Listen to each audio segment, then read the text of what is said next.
Bago matapos ang buwan ng Setyembre, 50,000 katao ang nagpakita ng puwersa sa Quirino Grandstand. Kailangan tumakbo siya, kailangan magbago ang Pilipinas. So mga idol, balikan lang po natin yung 2016 presidential election nung tumakbo si Pangulong Rodrigo Duterte. Nakakapanindig balahibo po mga idol yung kasaysayan na yun, dahil napakalakas po talaga ang karisma ni Pangulong Rodrigo Duterte sa taong bayan. Biruin mo, first time nangyari sa Pilipinas na yung taong bayan po ang namimilit na tumakbo si Pangulong Rodrigo Duterte sa pagkapresidente. Alam niyo naman siguro yung mga balita dati mga idol at nakikita nyo, di ba? Nagrarally ang mga tao para lang tumakbo si Pangulong Rodrigo Duterte sa pagkapresidente. Kahit ayaw niya, kahit ilang bisis po niya sinasabing hindi po siya tatakbo bilang pagkapresidente, hanggang nagrally na po yung mga tao para lang siya ay tumakbo o mainggan yung tumakbo sa pagkapresidente, dahil tiwala po ang taong bayan ni si Pangulong Rodrigo Duterte lang po, o Pangulong Rodrigo Duterte lang po ang makapagbago sa Pilipinas. Tiwala ang taong bayan na si Pangulong Rodrigo Duterte lang ang sagot. Kaya napakarami ang nagrarally para lang tumakbo si Pangulong Rodrigo Duterte. Napakarami. Hanggat nagpakalbo o nagpasimik-kalbo na po si BP Sara para lang tumakbo si Pangulong Rodrigo Duterte. Ganon po kalakas ang karisma ni Pangulong Rodrigo Duterte sa mga tao. Napakaraming taong tiwala sa kanya. Una, grabe. First time nangyari sa ating bansa na yung mga tao ang namimilit na tumakbo ang isang politiko para sa pagkapresidente. Kaya pakinggan po natin itong history, yung destiny ni Pangulong Rodrigo Duterte. Napakaganda po mga idol, kahit mahaba-haba ito. Napakasarap po pakinggan mga idol. At yun nga ang sinasabi natin na destiny talaga ni Pangulong Rodrigo Duterte na magiging presidente. Kaya pakinggan po natin mga idol ang kabuuang kwento sa pagtakbo ni Pangulong Rodrigo Duterte noong 2016 eleksyon. Ito mga idol, pakinggan po natin. Pebrero 2014, itinakad ng isang barangay captain sa Davao ang Duterte for 2016 President Movement. Ang nais ni Kapitan Mar Masangin, makalikon ng 9 na milyong pirma para kumbinsihin ang alkalde na tumakbo. Nakita ko si Mira pag sinabi na alam mo niya nagalan yun. Sinusunod mo ito. Pag sinabi niya na walang magaboto during December, yun din susunod ng tao. The only person kanya na di Filipino people. Pero ang taong sentro ng kanilang panawagan, makailang beses tumanggi na tumakbo. Sa kanyang programa sa telebisyon sa Davao na Gikan sa Masa, Marso pa lang ng 2014, sinabi na ni Digong wala raw makapagpapatakbo sa kanya. Hindi nagpatinag ang supporters ni Digong. Ipinakita nila ang kanilang puwersa sa isang rally sa Davao noong March 29, 2014. Nahigitan din nila kalaunan ang kanilang target. 11 milyon ang pumirma sa kanilang panawagan. Pero matindi pa rin ang pagtanggi ng alkalde na ikinadismaya ng kanyang mga supporter. Alam mo nung palaging tumakas sa si Mira Duterte, pati yung mga tao na tagagdag kung ano yung tumakas sa rin. Parang suntok sa lahat ito ginagawa namin. Setyembre 2014, inalok ni Senadora Miriam Santiago si Digong na maging vice nito. Pero kahit yun, tinanggihan ni Duterte. I'm really flattered, honored by the declaration of Senator Santiago. But unfortunately, I said I am not good for national politics. And besides, I intend to retire after this term. Nanahimik ang mga panawagan kay Duterte sa pagkatapos ng 2014. Hindi ako tatakbo ng presidente. Wala akong ambisyon maging presidente. Pero sa pagpasok ng 2015, naglunsad ang alkalde ng tinawag niyang listening tour, kung saan nilibot niya ang mga vote-rich areas ng bansa upang isulong umano ang federalismo. Pero maraming pumunana, tila hindi talaga federalismo ang layunin ng listening tour, kundi ang pulsuhan ang mga botante. Pero initially, umiikot siya, yung tinatawag ng listening tours, ginawa niya yun sa federalism. Kahit hindi maintindihan ng tao ano pa yung federalism, dahil bago. Bakit na ginagawa yun? Oo, di ba? Hindi naman siya nagsasabing, tatakbo ako. Hindi, nakikinig lang ako. Kinukuha akong person ng taong bayan. And then, siguro ang isang very strategic move doon, na-entice ang tao. Kasi may isang tao umiikot, pero hindi naman tatakbo. So, maaangat yung emotion na, uy, may taong taga Mindanao na dapat siya. Talino ni Pangulong Rodrigo Duterte, galing ang diskarte. Bagamat maring itinatanggi ng kampo ni Duterte na namumulso lang sila noon. Kalauna na inamin nila na dito nila unang nakitang malakas ang hatak ni Mayor Rodi. Ito'y ayon na rin mismo sa kanyang executive assistant na si Bongo. Pero alam mo, wala nakikinig sa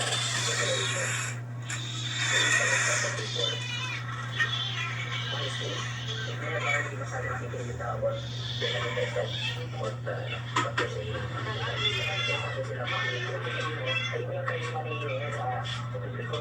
Malalaman mo, nakikinig talaga sila patuloy sa umikot at hindi na nararamdaman na talagang minamahal siya ng tao. Nakapagtataka rin na sa kabila na pagiging isang umano'y simpleng listening tour, namumudmud ang kampo ni Digong ng mga t-shirt, boulder bracelet, stickers at magazines na misulang mga campaign paraphernalia. At sa lakas ng sigawan, aakalain mong isa itong kampanya. Pero tila bingi o nagbibingi-bingihan sa mga paulit-ulit na sigaw at panawagan ang anak ng Mindanao. Medical issues sa dalawa, matandaan ako. As God wanted me to be mayor, President, God opened the door for me when I was there. Ano ba kayo? Billions of Marcos. Pero sabi, yung will ni sa Tiago, apa po mo dyan? Sa kaliit kong ito talagang Mindanao. Yung mapaya ako. Sarili ko na lang makasto. Ayaw mong humingi, kasi ayaw mo lang ito. Ay doon na po. Sa kabila nito, mahilig magbahagi ang alkalde sa mga matutunog na pangalang tatakbo sa eleksyon. Maruha sa... Hindi ko lang pika si Mark. Kaya sa inyo, Mark. Good. This is Cordero, good. Mark, good. Si... Duterte, very good. Ikaw ba ang score ni Binay? 32. Kung mag-dito ako, takbo ako. Hindi rin siya umaatras sa tuwing matatanong kung anong gagawin niya sa kalimantan. Ano ba yung maraming kulunari dito? Patay natin. Binalo lang ako na sila. I will close Congress. Kunin ko yung pera. With so many billions there, I will use it to increase the salaries of the teachers, of the police, of military.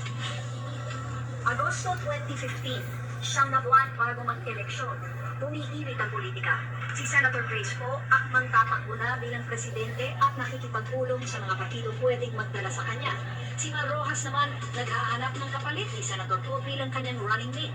Si BBT na lang noon ang tiyak na kakandidato, samantalang si Digong patayin na ng patayin ang mga bahayan. If I become president, I can assure you, on the grave of my father, the charges won't be corruption. But it will be something like multiple murders and genocide. Kasi hindi ko kaya magtingin ng itong bayan ko na ganito. They will just have to stop. And if I ever get to file a certificate of candidacy for president, I'm telling the Filipino people now, do not vote for me because it will be bloody. At nang akala ng marami ay akmang magdideklara na si Digong, biglang kumambyo na naman ito. Grabe. Nang umupo sa happy hour ng News 5, Grabe. muli niyang pinagdiin ng hindi siya tatakbo. There never was an occasion they said that I am running for president in this country. Never. Every time I'm in a crowd, I'm in a conference or seminar or convention, I get to be the welcome address of the mayor. Wala talaga akong sinabing tatakbo ako. Sa naging panayam ko sa kanya sa programang reaksyon, isa-isa ni Digong noon ang kanyang mga rason sa hindi pagtakbo.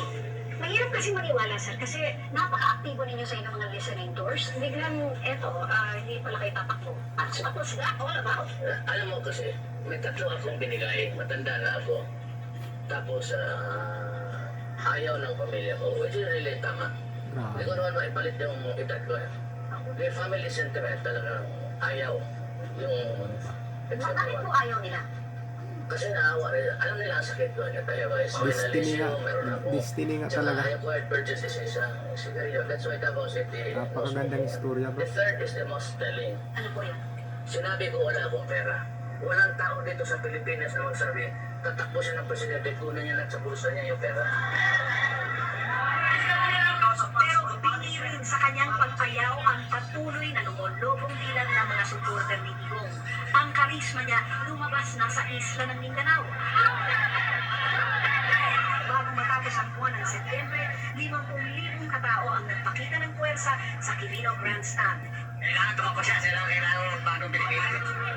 Bukod sa signature campaign, nag-donate din ng piso ang lahat ng lumahok bilang tugon sa inihinda ni Digong na kawalan ng pondo at makinarya. Kung magkakaisa ang boto ng Mindanao at saka mga Kabisayaan, pati na rin po yung ibang panig ng bansa, ibang lalawigan, Panorte hanggang South, may pag-asa po. Kasabay nito, nagsimulang paandarin ng kanyang mga taga-suporta ang isang makabagong makinarya.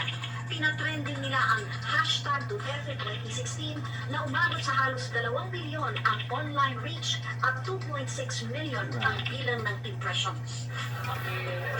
Hindi man nakarating ang alkalde sa Quirino Grandstand, nagpaabot naman siya ng mensahe ng pasasalamat at muli humingi ng panahong pag-isipan ang kanyang desisyon.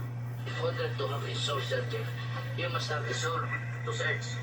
I am ready to search, but the problem I said is, apparently, I have lost my soul. Nanalo man o hindi, noong buwan din yun, umangat na sa mga survey si Digong. Nanguna pa rin si Poe, pero sa rating ni Duterte na 16%, statistically tied na sila ni na VP Binay at Secretary Juan Rojas.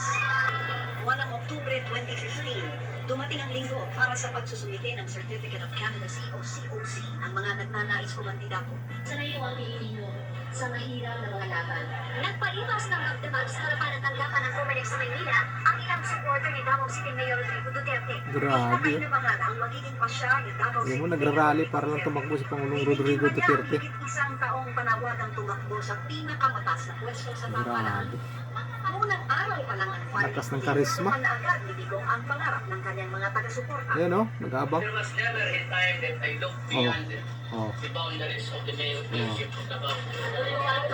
Samantala, ang mga ibang kandidato, isa-isa lang nagsipag-file ng kanilang mga COC, si VP Binay, Senator Grace Poe, Secretary Juan Rojas, at Destiny. Senator William Santiago. Lumipas ang unang Nakakapanindig na hibo. ni Anino ni Digong hindi na Ano? sinayan sa tanggapan ng Nag-aabang yung mga tao. Grabe.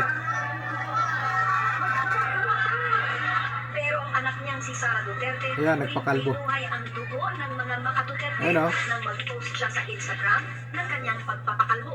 Kasabay ng mapanghamong hashtag Duterte 2016 Oh, at di ba? hashtag kalbo para sa pagbabago. Oh, di ba? Sinundan ito ng pagpapakalbo ng mga masugid ng Yan. Digong. Yan, pag-asa natin na magbago ang Yan yung ginaya nung mga BBM supporters na nagrally, nagpapakalbo. Ginaya nila.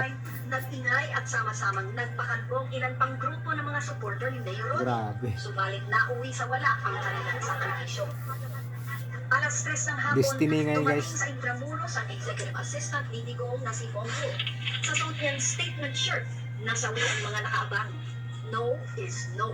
Ang dalang COC ni Bongo para sa re-election ni Digong sa pagka-alkalde ng Davao City. Last message, Mayor, ingat. Thank you, but I have decided Talagang destiny talaga. Mayor of Davao City again. Na Duterte zone ang mga nag-abang Ayan, oh. at Grabe, nag-abang napakarami. ng mga umasa sa kanila tumalang Oh, alkalde. grabe. Pero sadyang may mga matitindi ang Ayan, oh. Kadami. File ng certificate of candidacy sa Davao, si Mayor, meron ding option na pwedeng si Madam Hindi na wala ng pag-asa ang mga tao. Okay, and we know the fact legally na ang substitution hanggang December pa. Kinabukasan, October 16, huling araw ng filing ng Certificate of Candidacy. Nagpalipas ng magdamag sa tanggapan ng COMELEC ang mga supporter ni Digong. Umugong ang usap-usapan, lilipad daw pa Maynila ang alkalde. Hindi po kami nakikita doon sa ginawa ng filing ng mayoral candidacy. Sapagkat naniniwala po kami sa kanya kung anong tinatakbo ng visit niya. Uupunol, wala po kami pagdating doon. Nabuhayan pa sila ng loob ng mag-post na naman sa Grabe. Instagram si Inday Sara. Larawan ng kanyang COC para sa Grabe, grabe. pagka-alkalde ng Davao. History Sa pagpapat talaga. ng bawat oras, nahaluan ng duda ang pag-asa ng mga naghihintay. Una-unahang Sisimot nga kaya si Digong. nangyari sa bansa. Parang may mga tayo pumipilit. Hanggang sa Oh, sumabit tao ang pumipilit alas sa kanya para tumakbo walang lang. dumating na Rodrigo Duterte. At ang tapat ni Bongo, kailangan maging siya. Sinubukan ang tuloy sila ng alkalde, pero bigo sila. May one last try ako nung pag-ibig. Sabi niya, hindi ko ba yan makapagbago isip mo? Sabi niya, isa ka pa. Sabi niya, nag-usap na tayo. Tapos nausapan natin yan, hindi talaga tatakbo. That was the longest 12-hour my life. Hindi ko maintindihan. Naiihi ako, hindi ko naintindihan nararamdaman ko. So, Sa kabila nito, hindi pa rin namatayan ng pag-asa si Bongo at ilang malalapit na kaibigan at kaalyado ng mayor. Nakaisip siya ng paraan. Ininungkahi sa liderato ng PDP laban ang kanilang huling alas. sabihan ko si Senator Coco Pimentel, sabi ko, Sir Coco, hindi talaga pumunta si Mayor sa Manila. Nandito lang po kami sa Davao. We are unprepared na lumipad siya. Kung gusto mo, ito, ang mere suggestion only. Sabi ko, mag-file kayo sa institution. Pero, wala akong assurance na papalit si Mayor. Nakinig ang liderato ng partido. Bago matapos ang araw, nag-file si Martin Dino ng COC para sa pagkapangulo. Ako po si Martin Dino. Miyembro po ako ng PDP Laban since 1982. Trainer po ako ng PDP Laban. Bagamat miyembro siya ng PDP Laban at chairman ng Violence Against Crime and Corruption, pawang barangay captain lang ang hinuwakang pwesto ni Dino sa gobyerno. Kaya nagpaasa ng kilay ng marami. Placeholder na lang ba siya para kay Digong? Sa panuntunan kasi ng COMELEC, mayroong hanggang December 10 ang mga partido para palitan ang isang kandidato ng kanyang kapartido sakaling ito mamatay o di kaya Yan nakapalit si Pangulong Rodrigo Duterte. Siya ang naging proxy dyan. Ilang araw matapos ang filing ng COC, So, pahirapan pa rin. sa isang mall. Pahirapan. Dito, eksklusibo siyang nakapanayan ng News 5. Ito paano yung sa vlog mo? Wala na yun. Katanggi pa rin yan. As mayor, tapos si Tigil. Oo. Katanggi pa rin siya. Talking about December? Yeah. Yeah, that's the window. That's what they're talking about. Yeah, so sir, I might still go for it. so will you go for Well, I said I leave it to God. Ayaw na yung tangkap ng sagot eh. Ayaw. Magalit pa. Ayan, nabuhayan mga tao. Pinagkaguluhan ng mga nakarinig. Nabuhayan mga tao. Nabuhay ang pag-asa ng mga taga-suporta. Pagkatapat ni Bongo, isa itong mahalagang pangyayari na kumulok sa puso ng tira. Sa mga pa-picture, ang dami na lang oras na nakatayo doon. Yung iba dumadaan, guys. Ngayon, hindi na kami bumoto at wala ang pag-asa ng bansa natin. Hindi ka na tumakbo eh. Galit yung tao. So doon niya nakita na andyan pala yung real glamour. Nang salain ng COMELEC ang listahan ng mga nagnanais uling kandidato, maraming kumustyon kay Pino at napansanan pa siyang nuisance candidate. Pagtatanggol ni Pino, Tandaan niyo po, Yan ang pangyayari. ng aming partidong PDP Laban. Kaya naging proxy si Pangulong Rodrigo Duterte. umatras na nga si Pino sa laban na insulto raw siya sa pagtulit sa kanya ng nuisance Talagang candidate. destiny nga talaga ni Pangulong Rodrigo Duterte na maging presidente. Ay ang alkalde ng Davao. At ayaw na. Loyal party man, and that he would abide by whatever is the decision of the party. Ngunit tumanggi pa rin magbitiw ng huling salita ang mayor. Hanggang sa kalagitnaan ng Nobyembre, namamaluktot pa rin ito sa panawagang tumakbo. I'll tell you straight, para matapos na talaga ito. Bakit? Maybe duwag ako na pagkatao. Parang gano'n. Fear of failure. But you know, the problems of considering the enormity of the problems confronting the country, talagang maging duwag ka. Habang naghuhunos dili ang mayor, bumarangkada naman ang mga kasong disqualification laban kay Senator Grace Poe. Naliko ang atensyon ng publiko sa Senado kung saan ang kandidatura nito. Sa puntong ito, akala ng marami tuluyan ang magagarahe ang biyaheng pagpangulungan ni Mayor. Ngunit nang pamura ng Senate Electoral Tribunal ang kampo ito, ginulat ni Digong ang lahat sa kanyang deklarasyon. I do not like the ruling of the set that criticizes that funding should be given citizenship by the country where they're from. Period. Kaya matapos ang ilang buwang hulaan kung tatakbo nga ba siya sa pagkakaroon o hindi, Nobyembre ang 23, 2015, tinanggap na ni Digong ang noto. Yes, I am ready. Ha? But the formal declaration would be made by the PDP. Ayan. Grabe tao. Grabe tao. Kayong mga turista, yung araw na yan, mag-take na kayo. Kung anong bagang ni Digong magpasya sa pagtakbo ay siya namang tulin niya sa pagpili ng pangunahing plataforma. Handa raw siyang ipatupad ang kamay na bakal laban sa krimen at droga kahit pa mauwi ito sa pagdanak ng dugo ng mga kawatan. If you're a better idea, then let me know and I will adapt it. I've been in this business as I said, for 22 years. I should know the rules of the game. Bakit pa kayo takot dyan sa kiling-kiling na yan? Posible sa pananaw ng iba pero track record na raw niya ang magpapatunay. Kaya niya itong tuparin at handa pa siyang itaya ang kanyang sariling buhay kung di niya ito mapanindigan. Patay na ako, di. Patay na niyo ako. Once na volunteer ka. Could-shoot mo yun.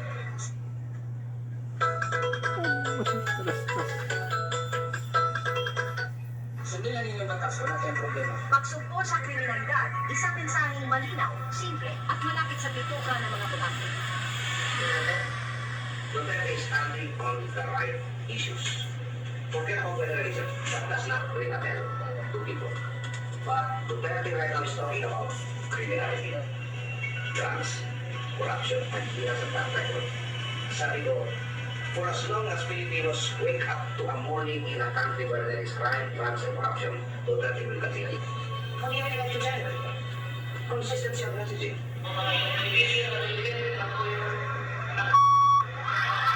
Yan. Nahas na pangakong ito, Yan. sinabayan ni Digong ng kanyang magaspang na pananalita. Oh, Espanyol na yun. Gusto ko tawagan.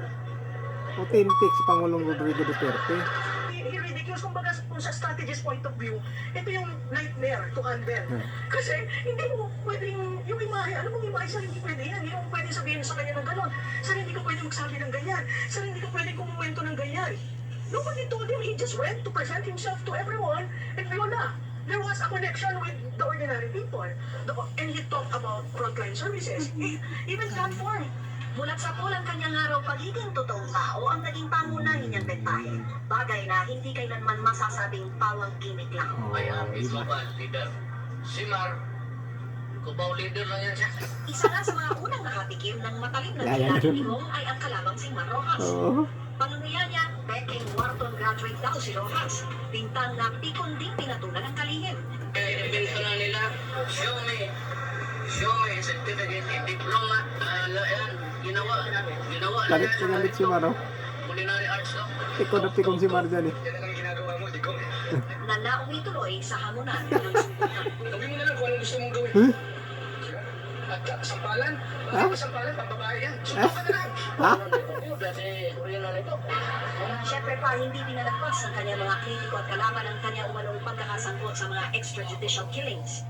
Destiny yan. Destiny nga yan eh, destiny. Isang grupong vigilante na marami nang nabiktima Kahit anong paninira nyo, pag destiny, hindi nyo mapipigilan yan. Ganyan din mangyari kay BP Sara Duterte. Pag destiny niya maging Pangulo si Sara Duterte, hindi nyo mapipigilan yan. Sino namatay? Dito, walang namatay. Tingnan mo kanila.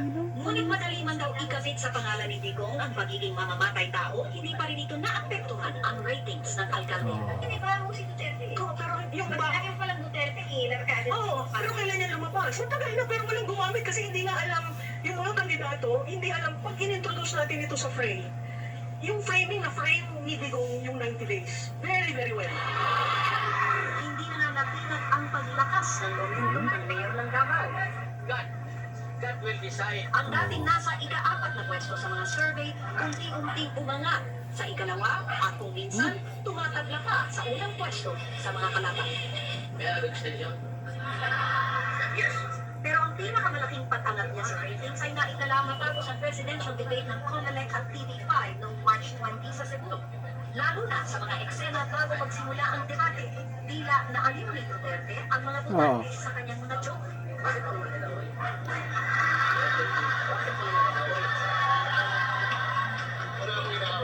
Hindi ba magkasama kayo sa isang kwarto? Ano nangyari?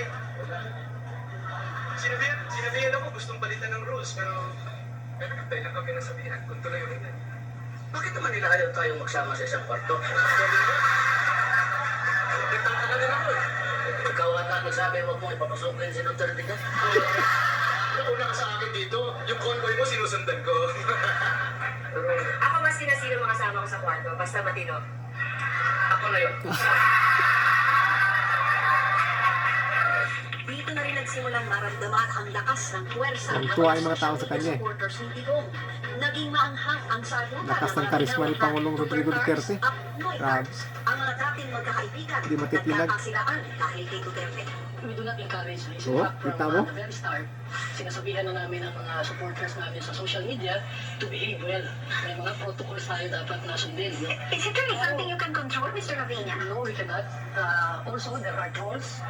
There are fake sites. There are fake social media operators. No? Sumasakay sa issues. We had no say for the crowd documents. I understand that. Siyempre, yung mga nangyayari during the second debate, di ba? You pick out a certain, siguro mga 15 seconds or 30 seconds. Ini-edit yan naman. Ang bilis ng mga volunteers namin nag-edit, yung best moment, lalabas. Grabe reaction. Sobra nung millions yung nag-share, nag-click sa mga ganong summary. So sabi namin, okay to. Oo. And share, etc. Kung tutuusin, ni wala nga raw matinong sagot na nakuha mula sa alkalde kung usapin ng plataforma ang pag-usapan. Bagay na ikinakataka ng political strategist ni Binay na si Malutikya. Kung baka kami, naghihirap kami sa platform namin to present it adequately during the debate. He was the best guy who came up with best sound bites. Kami, we're left hanging. Ano nangyari sa atin? I mean, kahit mo tingnan sa debate, yung 3 rounds ng debate, wala siyang sinabi doon. Walang policy, walang introduction of platform. Inamin niya na, ay, kukupihin ko na lang yung inyo, gaganda ng inyo. I mean, kumbaga ikaw, anti-thesis mo, pag ikaw yung strategist, how do you fight with such a candidate? Matapos ang debate, sa kauna-unang pagkakataon, nanguna sa pre-election survey ang anak ng Mindanao. Nasulong niya ang liderato sa rating ng 27%. Kinagap ng publiko ang pagiging totoo raw ng alkalde. Pero ang pag-ayon sa kanya ng taong bayan, protest vote din daw na matatawag. Tingnan natin ang isang dating senador na Noynoy Aquino, no? At nanalo din siya dahil sa mensahe na magkakaroon ng tunay na pagbabago. At nung panahon niya, nakita natin na talagang maraming mga galaw ang gobyerno na talagang, kumbaga, hinight talaga o pinaasa ng matindi ang publiko sa mga tunay na pagbabagong mangyayari. Pero ano ang nangyari? Karamihan dito, o kung siguro, parang ni isa wala yatang nasunod doon sa sa mga pinangako. Ano? Marami yan, katulad ng freedom of information. At One is, the establishment really had a problem. You used ang matuwid. For so many years, we have a leader who can do something good for the ordinary people. I mean, the expectations are very high. But nandun yun. So nakita nila kay Digong. Sabi ni Presidente Aquino, hindi daw protest vote yun sa kanya, maganda daw strategy ni Digong. So I go back, anong strategy ni Digong? You can point to several strategies, but there is no one dominant strategy. It's the authenticity. If authenticity is a strategy, Digong got it. Sa paglaki ng agwat ni Digong sa mga survey, uniting lalo ang tsansa ni Mayor na maging Pangulo. Tulad ng inasahan, hindi sumagsak ang rating ni Digong. Pero hindi na rin ito umanga. Gayunman sinamantala ito ng kanyang mga kalaban. Ang ipinukul sa kanya, korupsyon. Trillanes. Akala nila, hindi mapipisto yung pagpapagkap nila eh. Pero ngayon, maliwanag yan. Hindi kung nagpapagkap siya na mahirap, niloloko niya yung tao, pero may tatapin yan siya sa bangko. Nakataka ng pangalan sa kanya. Ito nga ang gusto niya. Tayo ay patayin. Sinundan pa ito ng isang anti-Duterte ad gamit ang panawagan ng mga paslip. Pero tila huli na ang lahat. Ang sigaw ng kampo ni Digong na hashtag Duterte pa rin at hashtag Duterte till the end ang nalaig. Whoever is with him is already with him. Solid na. So, kaya i-affirm mo na lang that you are with Duterte till the end. Pero Bisaya, no? Bisaya ba yun? Yeah, Duterte till the end. Meron Ang yung President, Rodrigo Roddy Duterte. Basta ako magsilbi ko ninyo. Magsilbi ko ninyo. Sa mundo ng politika, may tuturing na phenomenal ang pagkapanalo ni Rodrigo Duterte. Kung may estratehiya man, hindi ito matatagpuan sa mga manual ng pangangampanya. Pero si Digong na rin ang nagsabi na winning the presidency is a matter of destiny. So yun mga idol, yung history ni Pangulong Rodrigo Duterte, dito natin makikita kung gaano kalakas po yung karisma ni Pangulong Rodrigo Duterte sa mga tao. Grabe po talaga mga idol. Grabe po. Biruin mo naman yung story na yun. Yung mga tao ang namimilit na tumakbo si Pangulong Rodrigo Duterte sa pagka-presidente. Grabe mga idol. Tatayuan yung balahibo ko mga idol habang nakikinig eh. Pero kay BP Sara ngayon, gustuhin man na maraming tao pero may mga kumukontra. Yung mga dyan sa katungkulan, mga sakim sa katungkulan. Kaya si BP Sara, matindi yung pagdadaanan niya ngayon. Matindi. Pero mga idol, malakas po ang pakiramdam ko. na darating ang panahon, magiging presidente po si VP Sara. Magiging presidente po yan. Kahit napakarami pong pinagdaanan si Vice President Sara Duterte, malalampasan po niyan at magiging presidente po siya sa bansang Pilipinas balang araw. Yan ang pananaw ko o naramdaman ko. So yun lang mga idol. Kaya kung bago lang po kayo sa channel ko, paki-subscribe naman po mga idol at paki-hit ng notification bell para updated ka sa mga sunod kong video, para dumami rin po tayo dito mga idol sa channel ko. Sulit.